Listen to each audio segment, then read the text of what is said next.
नमस्कार, मी अश्विनी मराठी स्पेशल किचनमध्ये मी तुमचे मनापासून स्वागत करते. आज मी तुम्हाला कुरकुरीत अशी हॉटेलमध्ये मिळतात तशी भजी करून दाखवणार आहे. याला खेकडा भजीसुद्धा म्हटले जाते. तर अगदी परफेक्ट भजी बनवण्यासाठी काय काय स्टेप वापरायचे आहेत त्या तुम्हाला मी या व्हिडिओमध्ये सविस्तर सांगणार आहे. तर व्हिडिओ स्किप न करता संपूर्ण पहा.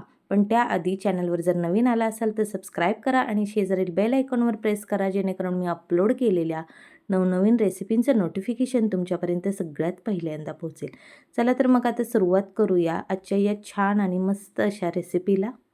सगळ्यात पहिल्यांदा मी मोठे 2 कांदे घेतलेले आहेत. ते अगदी पातळ चिरून घेतलेले आहेत आणि हाताने असा कांदा मोकळा करून घ्यायचा आहे, चुरून घ्यायचा आहे, जेणेकरून तो असा सुटसुटीत होईल. आता मसाले घालून घेऊया. चवीनुसार मीठ घालून घ्यायचं आहे. पाव चमचा हळद घालून घेते, अर्धा चमचा धने पावडर घालून घेते. त्याचबरोबर 3 मिरच्या मी अशा बारीक चिरून घेतलेल्या आहेत त्या घालून घेते आणि मिरच्या घालूनसुद्धा मी इथे घरचा कांदा लसूण मसाला 1 चमचा घातलेला आहे. आणि असा कांदा लसूण मसाला किंवा लाल मिरची पावडर आणि हिरवी मिरची अशी एकत्र घातल्यामुळे चव खूप छान लागते भज्यांची. त्याचबरोबर आता 1 चमचाभर ओवा यामध्ये हातावर असा क्रश करून घालायचा आहे, म्हणजे ओवाचा स्वाद या भजींना खूप छान येतो. तर ओवा घालत असताना काय झालं की माझ्या हातावर मोबाईल पडल्यामुळे हातातील ओवा हा सांडला गेला आणि त्यातील अर्धा चमचाभर ओवा यामध्ये पडला गेला आणि अर्धा चमचा खाली सांडला गेला. त्यामुळे मला हा ओवा पुन्हा मी अर्धा चमचा हातावर घेऊन मी तुम्हाला यामध्ये घालून दाखवलेला आहे. तर आता हे सर्व मसाले या कांद्यामध्ये मिक्स करून घ्यायचे आहेत. आता 1 वाटीभर कोथिंबीर यामध्ये मी घालून घेते. अगदी बारीक चिरून घ्यायची आहे आणि ही कोथिंबीर यामध्ये घालायची आहे. कोथिंबीरीमुळे भजी खूप छान लागतात, त्यामुळे भरपूर कोथिंबीरीचा वापर करायचा आहे. आता इथे मी 3 चमचे कॉर्नफ्लॉवर घेतलेले आहे. तर कॉर्नफ्लॉवर किंवा तुम्ही तांदळाच्या पिठाचा सुद्धा वापर करू शकता. यामुळे भजी खूप कुरकुरीत होतात. तर आता मी अजिबात पाण्याचा वापर केलेला नाही. यामध्ये असेच हे पीठ मिक्स करून घ्यायचे आहे. भजी तयार करत असताना आपल्याला कमीत कमी पाण्याचा वापर करायचा आहे, म्हणजे आपली भजी ही कुरकुरीत होतील. तर आता हे पीठ मिक्स करून घेऊयात. आता हे मिक्स करून झाल्याच्या नंतर आपल्याला याच्यामध्ये बेसन पीठ घालायचे आहे. तर इथे मी अर्धी वाटी बेसन पीठ घेतलेले आहे. तर अर्धी वाटी बेसन पीठमधले थोडेसेच पीठ मी यामध्ये घालून घेते. लागेल तसे पीठ आपल्याला यामध्ये बसेल तसे, मावेल तसे पीठ यामध्ये आपल्याला घालून घ्यायचे आहे. तर मी थोडेसेच पीठ यामध्ये घालून मिक्स करून घेणार आहे. मी पाण्याचा अजिबात वापर केलेला नाही. आपल्या ज्या कांद्याला जे पाणी सुटलेले आहे त्याच्यामध्येच हे पीठ मी मिक्स करून घेणार आहे आणि गरज लागल्यावर आपल्याला थोडेसे पाणी यामध्ये घालून घ्यायचे आहे. आता हे मिक्स केल्याच्या नंतर उरलेले सुद्धा पीठ यामध्ये मी मिक्स करून घेते. आता हे मिक्स करून घेतल्याच्या नंतर आपल्याला थोडंसं पाणी यामध्ये घालून घ्यायचं आहे. तर साधारणपणे मी 3 चमचे पाणी यामध्ये घालून घेतलेले आहे. जास्त पाणी मी वापरलेले नाही. तर 3 चमचे मोजून मी पाणी घातलेले आहे. जर गरज पडल्यास थोडेसे 1-2 चमचे पाणी यामध्ये घालून घ्यायचे आहे आणि हे पीठ आपल्याला मळून घ्यायचे आहे, म्हणजे मिसळून घ्यायचे आहे. जास्त पाणी घातले तर भजी ही मऊ होतात. आता इथे मी सोडा वगैरे काहीही घातलेलं नाही. तुम्हाला जर वाटत असेल तर थोडासा सोडा तुम्ही घालू शकता.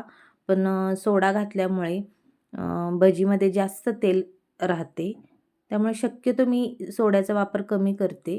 तर सोडा इथे मी अजिबात घातलेला नाही. आता हे पीठ छान असे मिक्स करून झालेले आहे. कढईमध्ये मी तेल गरम करण्यासाठी ठेवलेले आहे. कढईतले तेलसुद्धा तापले गेलेले आहे. तर मी ज्या वेळेला हे पीठ मिक्स करत होती त्याच वेळेला कढईमध्ये तेल गरम करत ठेवलेले होते. तर तेल छान कडकडीत गरम झालेले आहे. असे कडकडीत गरम झालेले तेल यामध्ये घालून घ्यायचे आहे. तर पोहे खाण्याचे जे चमचा आहे त्याने 2 चमचे मी तेल यामध्ये घालून घेते. असं तेल घातल्यामुळे भजी ही कुरकुरीत पण होतात आणि पीठ हे छान फुलून येतं. आपण जसं मोहन घालतो कोणत्याही पदार्थाला, तळणीच्या पदार्थाला, तशाच प्रकारे आपल्याला यामध्ये थोडंसं 2 चमचे मोहन घालून घ्यायचं आहे आणि मिक्स करून आता यामध्ये आपल्याला तेलामध्ये भजी सोडून घ्यायची आहेत. छोटी छोटी मी भजी यामध्ये सोडून घेते आहे आणि अगदी मीडियम टू लो गॅसवर आपल्याला ही भजी भाजायची आहेत. गॅसची फ्लेम फुल करायची नाही. ची फ्लेम जर हाय असेल तर ही भजी वरून लालसर होतील आणि आतून छान तळली जाणार नाहीत. त्यामुळे अगदी मीडियम गॅसवरच आपल्याला ही भजी तळून घ्यायची आहेत. तर भजी एक घाणा तळण्यासाठी मला साधारणपणे 6 ते 7 मिनिटं लागलेली आहेत.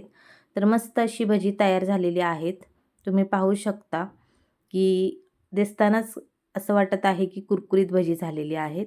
तर ही काढून घेऊयात. जास्त डार्क कलर करायचा नाही. आतपर्यंत भजी ही आपली चांगली अशी तळली गेलेली आहेत.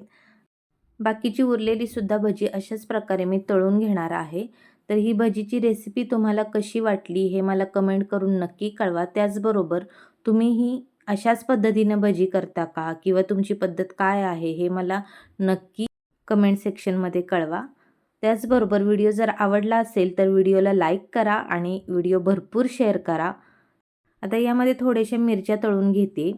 तर मिरच्या मी डायरेक्ट यामध्ये घालून थोड्याशा तळून घेतलेल्या आहेत. आता काढून घेऊया. थोडंसं मीठ टाकूया यावरती आणि तयार झालेली आहे आपली कुरकुरीत अशी कांदा भजी आणि मिरची त्यासोबत खाण्यासाठी. त्याचबरोबर आपल्या Instagramला सुद्धा फॉलो करा. मराठी स्पेशल किचन या नावाने आपलं अकाउंट आहे. नवीनच ओपन केलेलं आहे. तर त्यावर जाऊन नक्की फॉलो करा. चला तर मग पुन्हा भेटूया अशा छानशा रेसिपीसोबत. तोपर्यंत मस्त खा, स्वस्त रहा. व्हिडिओ पाहिल्याबद्दल धन्यवाद.